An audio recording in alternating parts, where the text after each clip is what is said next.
Eddie Kenzo n'omukyala munnange ate Fiona wali Nyamutolo munnange engeri gye beekozemuko obusolosolo wali ate mu katambi akatwedize ennyo ku mukutu ogwa TikTok kosa ate Fiki Gaza munnange naye nga abyekola bitya ate wali n'omukyala munnange Nina Rose omuyimbi Nina Rose naye munnange abyekoze ate wali wonna ngenda kubeera nga ntandika munnange ate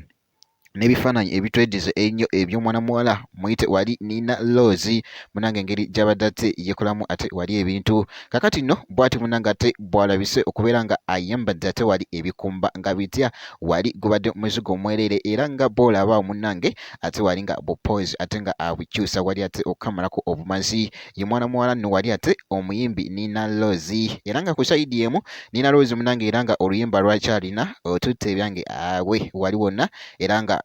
lukyatambulira ate wali ddala nnyo ate ku mikutu egy'enjawulo osobola omuceekingako ate wali wonna ekintu nesobola okuba nga tekitambula kakati esayidi eyo nga nfuddeyo ow'omuyimbi Nina Rose munnange waliwo akatambi akatwedize ennyo ate wali aka Eddie Kenzo munnange ate wali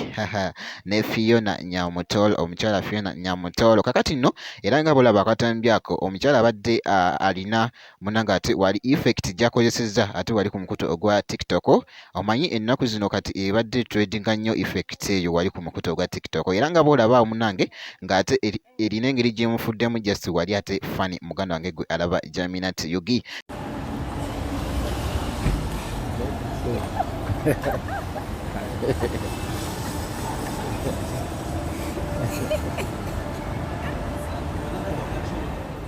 katambi kano katwedinze nnyo ate wali ku mukutu ogwa TikTok kwesa ate n'emikutu emirala naye nga bwekiti ate bwe kitambudde bwe ntyo kakati munnange waliwo akatambi ate wali aka Fiki Gaza jjukira nti no Fiki Gaza munnange ennaku zino abadde yakakyusa enviiri era nga bw'ozirabaawo munnange nga bakirowedde ate wali nga bamusetinga wali nga ate bamukyusakyusa wali nga naye abyekola wali ate ebintu muganda wange gwe alaba Jaminat Yugi naye nga munnange ngambye nti n'olwaleero kankyekingeko ku Fiki Gaza naye nga naye abeerayo mpolampola wali ate nga akikuba ate wali wonna muganda wange gwe alaba Jaminat Yugi oyo nno ye mwana mulenzi ate wali Fiki Gaza ate wali wonna osobola omuceekingako wali ate ekintu ate nekiba nga ate kitambulira ddala bulungi nnyo okamala ngenda kubeera nga nkomawo ate mu maaso eyo nezi update endala making sure nti no osubscribinga obeera nga tonaba bwekiti